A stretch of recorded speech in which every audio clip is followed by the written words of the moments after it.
Definisi perubahan harga. Perubahan harga adalah perbedaan jumlah rupiah yang dapat digunakan untuk membeli barang atau jasa yang sama pada waktu yang berbeda. Suatu perubahan harga umum terjadi apabila secara rata-rata harga seluruh barang dan jasa dalam suatu perekonomian mengalami perubahan. Unit-unit moneter memperoleh keuntungan atau mengalami kerugian daya beli. Kenaikan harga secara keseluruhan tersebut sebagai inflasi atau inflation, sedangkan penurunan harga disebut sebagai deflasi atau deflation. Definisi akuntansi perubahan harga.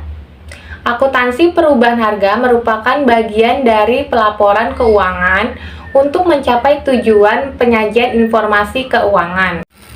Konsep kerangka akuntansi perubahan harga. Kerangka akuntansi pokok didasarkan pada asumsi bahwa daya beli uang stabil sepanjang masa. Cost dianggap merepresentasi nilai.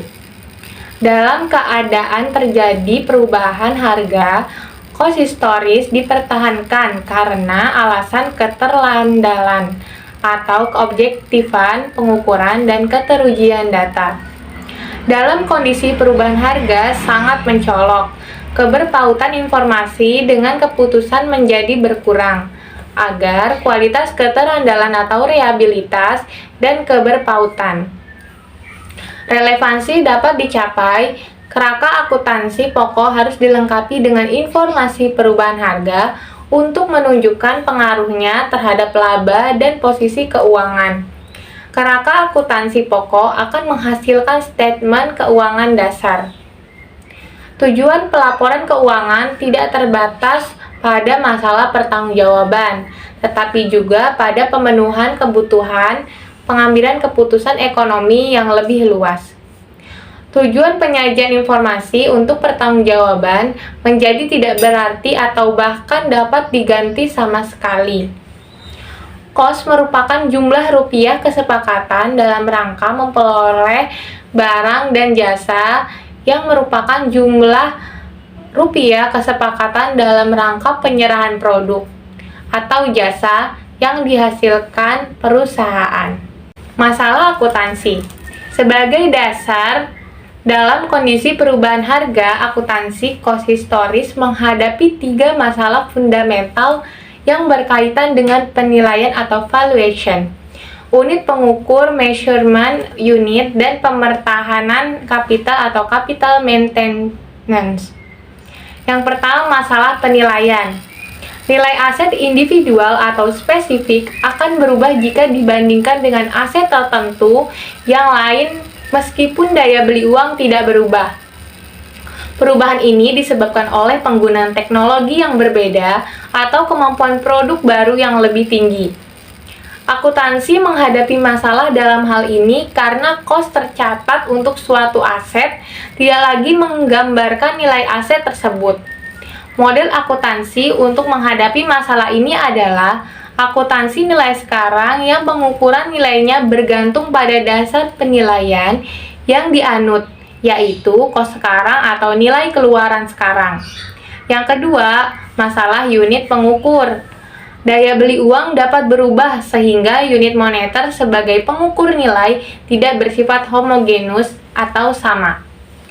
Kalau dikaitkan dengan waktu, perubahan nilai unit pengukur ini terjadi karena perubahan tingkat harga secara umum dalam ekonomi suatu negara. Artinya, kalau nilai atau manfaat suatu barang tidak berubah, jumlah unit moneter yang dapat digunakan untuk memperoleh barang yang sama akan berbeda dari waktu ke waktu karena daya beli uang berubah. Akuntansi menghadapi masalah ini karena cost yang diukur satuan rupiah nominal tidak lagi homogenus untuk beberapa pos, sehingga penjumlahan cost vertikal atau horizontal sebenarnya tidak bermakna lagi. Yang ketiga, masalah pemertahanan kapital. Masalah pemertahanan kapital dalam perubahan harga berkaitan dengan jenis kapital yang harus dipertahankan, yaitu finansial atau fisis. Model akuntansi untuk mengatasi masalah perubahan harga adalah kos sekarang atau capital basis, atau disebut akuntansi nilai pengganti, yang secara teknis sama dengan akuntansi kos sekarang. Perbedaannya terletak pada penyajian dan interpretasi jumlah rupiah untuk mempertahankan kapital dalam statement laba atau rugi. Selanjutnya, saya akan menjelaskan mengenai pos-pos moneter dan non-moneter. Yang pertama yaitu pos moneter. Implikasi perubahan harga terhadap pos-pos moneter lebih berkaitan dengan perubahan daya beli yang menimbulkan untung atau rugi daya beli. Untung atau rugi daya beli timbul jika perusahaan menahan pos-pos moneter dalam keadaan daya beli berubah. Pos moneter terdiri atas aset moneter dan kewajiban moneter. Aset moneter adalah klaim untuk menerima kas di masa mendatang dengan jumlah dan saat yang pasti tanpa mengaitkan dengan harga masa datang, barang dan jasa tertentu. Kewajiban moneter adalah keharusan untuk membayar uang di masa mendatang dengan jumlah dan saat pembayaran yang sudah ditentukan. Yang kedua yaitu pos non-moneter. Implikasi perubahan harga terhadap pos non-moneter adalah terjadinya perbedaan nilai tukar antara saat pos-pos tersebut diperoleh atau terjadi dengan nilai tukar saat diserahkan atau dilaporkan pada akhir periode. Pos non-moneter terdiri atas dua, yaitu aset non-moneter dan kewajiban non-moneter. Aset non-moneter adalah aset yang mengandung jumlah rupiah yang menunjukkan nilai dan nilai tersebut berubah-ubah dengan berjalannya waktu, atau aset yang merupakan klaim untuk menerima potensi jasa atau manfaat tanpa memperhatikan daya beli. Kewajiban non-moneter adalah keharusan untuk menyerahkan barang dan jasa atau potensi jasa lainnya dengan kuantitas tertentu tanpa memperhatikan daya beli atau perubahan harga barang atau potensi jasa tersebut pada saat diserahkan. Perbedaan keduanya yaitu pos-pos moneter berkaitan dengan masalah untung atau rugi daya beli, sedangkan pos-pos non-moneter berkaitan dengan untung atau rugi penahanan. Berikutnya yaitu karakteristik perubahan harga barang dan jasa. Yang pertama ada perubahan harga umum.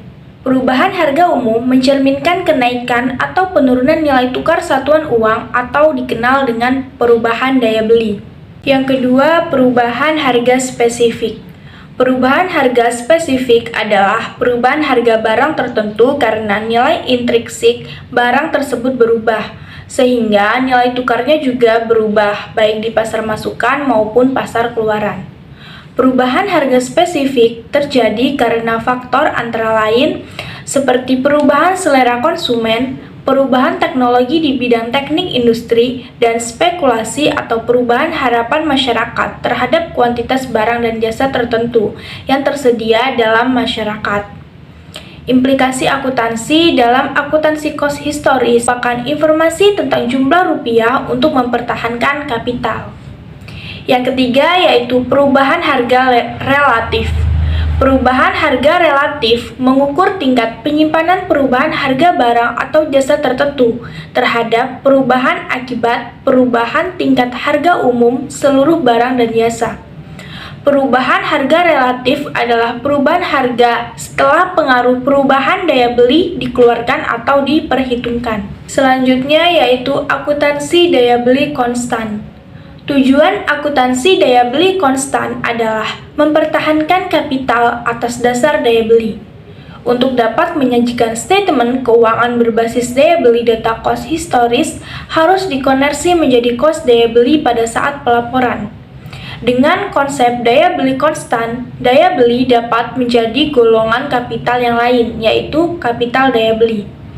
1. Pemilihan indeks. Untuk harga konversi, untuk dapat menyajikan statement keuangan berbasis daya beli, data kos historis harus dikonversi menjadi kos daya beli pada saat pelaporan. Untuk menyusun statement keuangan lengkap, dalam daya beli, semua pos baik neraca atau laba rugi harus dikonversi. Bila indeks rata-rata digunakan dalam pos-pos laba rugi terjadi secara merata selama periode, rupiah daya beli yang didapat untuk suatu pos biasanya hampir sama dengan jumlah rupiah nominalnya. Yang kedua, kapital daya beli. Kapital daya beli sebenarnya merupakan kapital finansial. Kapital finansial laba terjadi dari kenaikan jumlah rupiah kapital tanpa memperhatikan wujud kapital tersebut. Kapital daya beli adalah jumlah rupiah kapital finansial yang telah dikonversi menjadi daya beli.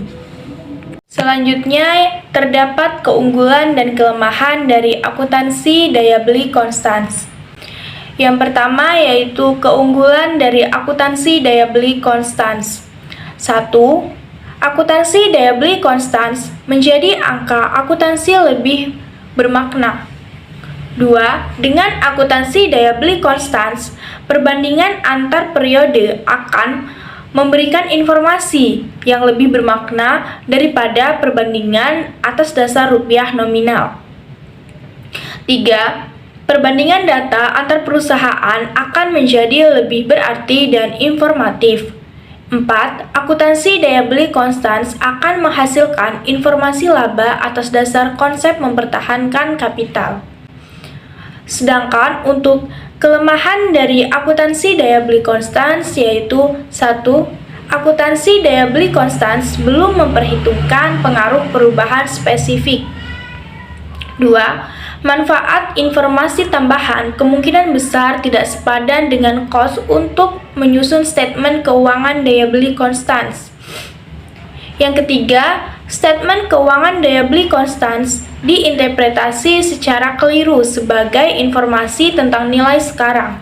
Padahal informasi yang disajikan oleh akuntansi daya beli konstans bukan merupakan nilai sekarang, nilai yang dapat direalisasi atau bahkan nilai diskonan.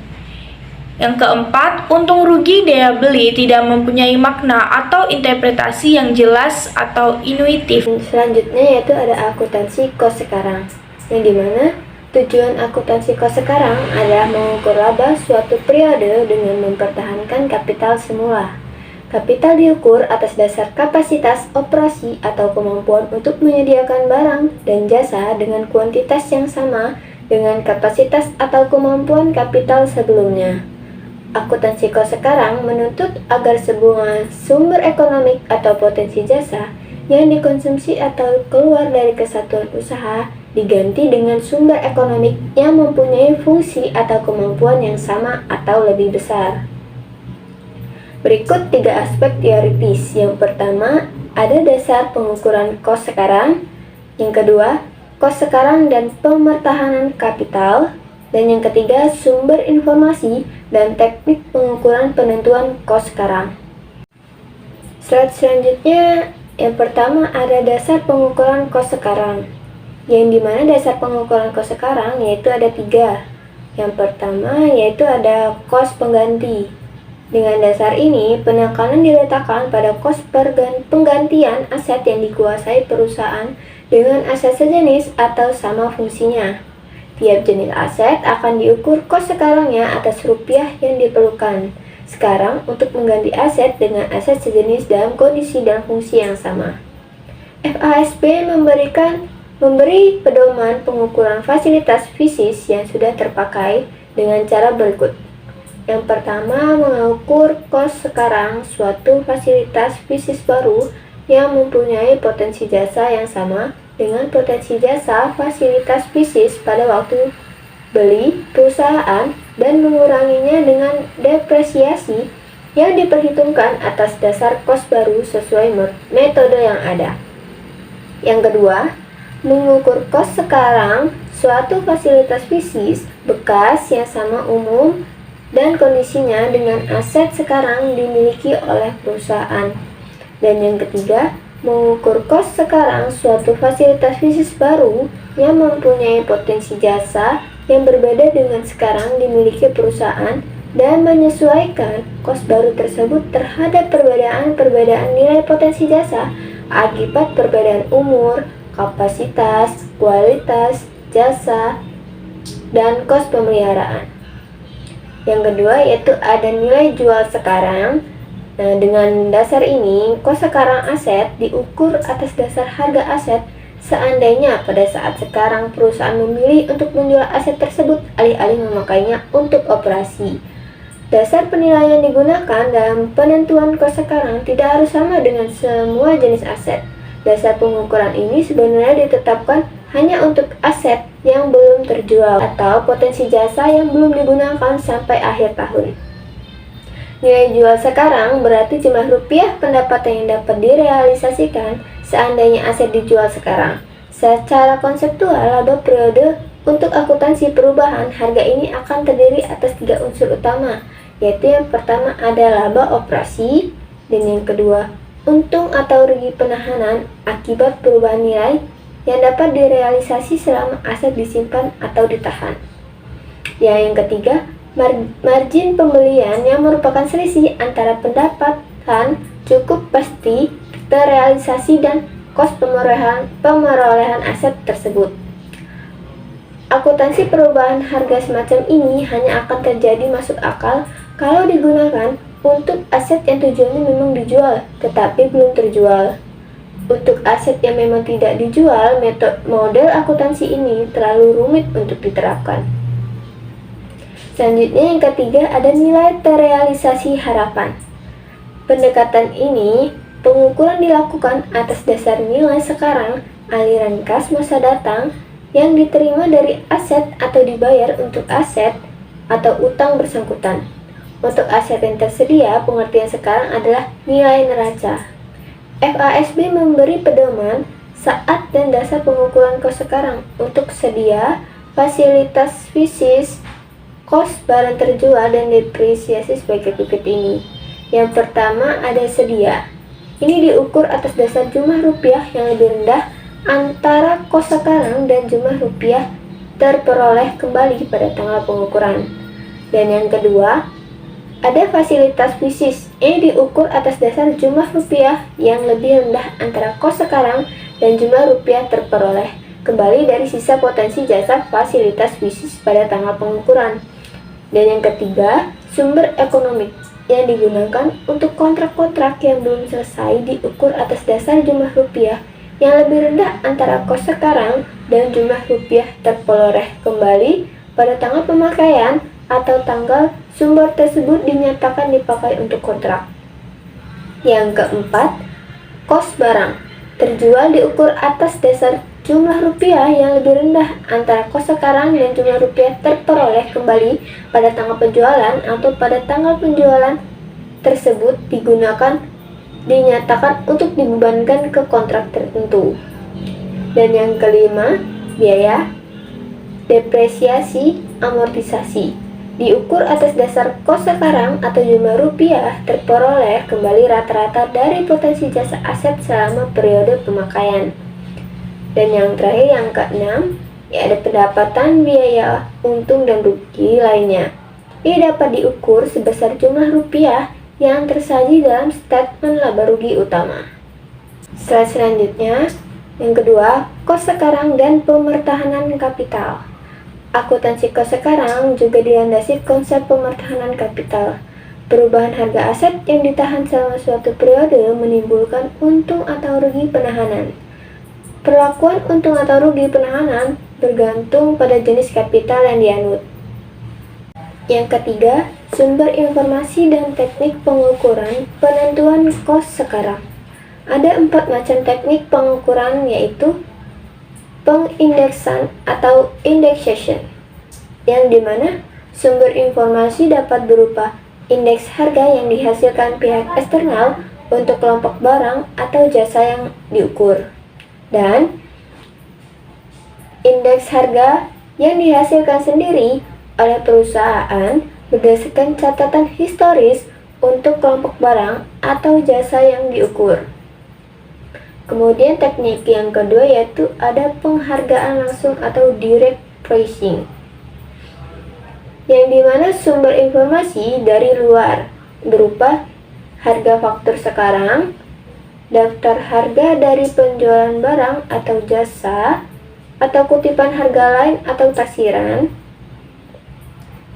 dan kos produksi standar yang menggambarkan kos sekarang. Kemudian teknik yang ketiga pengkosan unit atau unit costing. Teknik ini digunakan untuk menaksir kos reproduksi suatu barang. Teknik ini digunakan untuk barang atau jasa yang tidak mempunyai pasar keluaran atau barang yang bersifat khusus atau tidak standar. Dan yang teknik terakhir atau yang keempat, penghargaan fungsional atau function pricing. Teknik ini digunakan untuk menentukan kos pengganti suatu fungsi produksi atau pemrosesan dan bukannya suatu aset secara individual atau kelompok aset yang masing-masing berdiri sendiri. Baiklah, pada kesempatan kali ini saya akan melanjutkan penjelasan mengenai akuntansi perubahan tingkat harga. Yang akan saya bahas yaitu tentang keunggulan dan kelemahan akuntansi kos sekarang. Keunggulan akuntansi kos sekarang yaitu yang pertama, tindakan manajemen untuk menghadapi perubahan harga biasanya diwujudkan dalam keputusan yang didasarkan atas harapan atau prediksi adanya harga di masa yang akan datang untuk barang atau jasa yang diperoleh oleh perusahaan. Kemudian yang kedua, akuntansi kos sekarang dapat menunjukkan laba operasi dan untung penahanan sehingga dapat memberikan informasi tentang pengaruh perubahan harga terhadap profitabilitas perusahaan yang sesungguhnya. Kemudian yang ketiga, informasi kos sekarang bermanfaat dalam analisis kemampuan perusahaan untuk menjaga kapasitas operasi sekaligus untuk membagi dividen. Yang keempat, neraca atas dasar kos sekarang menggambarkan nilai ekonomik aset dan utang yang lebih realistik dibandingkan dengan neraca berbasis kos historis. Selanjutnya, kelemahan akuntansi kos sekarang. Yang pertama, belum adanya definisi yang tegas dan tunggal tentang apa yang dimaksud aset pengganti dan bagaimana aset tersebut diukur. Kemudian yang kedua, akuntansi kos sekarang belum mempertimbangkan pengaruh perubahan daya beli uang. Yang ketiga, konsep mempertahankan kapital yang menjadi landasan kos sekarang sebenarnya bukan merupakan fungsi dari akuntansi atau laporan, tetapi itu merupakan fungsi manajemen. Kemudian yang keempat, kerumitan dalam penyusunan informasi kos sekarang sebagai pelengkap tidak sepadan dengan manfaat yang diperoleh. Baik, selanjutnya saya akan membahas mengenai akuntansi hibrida. Akuntansi hibrida ini merupakan gabungan antara akuntansi daya beli konstan dengan akuntansi kos sekarang. Dalam hal ini, akuntansi daya beli konstan berusaha untuk mengatasi masalah unit pungkur tidak stabil. Sedangkan akuntansi kos sekarang berusaha untuk mengatasi masalah penilaian. Adapun perbedaan akuntansi daya beli konstan dan kos sekarang. Akuntansi daya beli konstan yang pertama mengatasi masalah unit pengukur, sedangkan akuntansi kos sekarang mengatasi masalah penilaian. Untuk yang kedua, akuntansi daya beli konstan merevisi atau merevaluasi aset moneter pada akhir periode, sedangkan kos sekarang merevisi atau merevaluasi aset non-moneter secara terus-menerus. Yang ketiga, akuntansi daya beli konstan menggunakan indeks harga umum karena sasaran perubahan harga umum. Sedangkan kos sekarang menggunakan indeks harga spesifik karena sasaran perubahan harga spesifik. Kemudian, akuntansi daya beli konstan mengabaikan untung atau rugi penahanan pada saat revaluasi, sedangkan kos sekarang mengabaikan untung atau rugi daya beli. Akuntansi daya beli konstan mengungkapkan untung atau rugi daya beli atas aset moneter reto, sedangkan kos sekarang mengungkapkan untung atau rugi penahanan atas aset non-moneter neto. Kemudian, akuntansi daya beli konstan untung atau rugi sebagai selisih lebih bermakna sebagai penyesuai kapital daripada komponen laba dalam rangka pemertahanan kapital. Sedangkan kos sekarang, untung atau rugi sebagai selisih lebih bermakna sebagai komponen laba daripada penyesuai kapital dalam rangka pemertahanan kapital. SFAS nomor 33 membahas mengenai pelaporan berbasis kos sekarang dan daya beli konstan diwajibkan untuk perusahaan yang memenuhi kriteria. Kemudian SFAS nomor 82 membahas mengenai hanya pelaporan berbasis kos sekarang yang diwajibkan. Sedangkan SFAS nomor 89 membahas mengenai pelaporan pengaruh perubahan harga hanya bersifat anjuran. Demikian video pembelajaran yang kami sampaikan. Kami akhiri. Wassalamualaikum warahmatullahi wabarakatuh.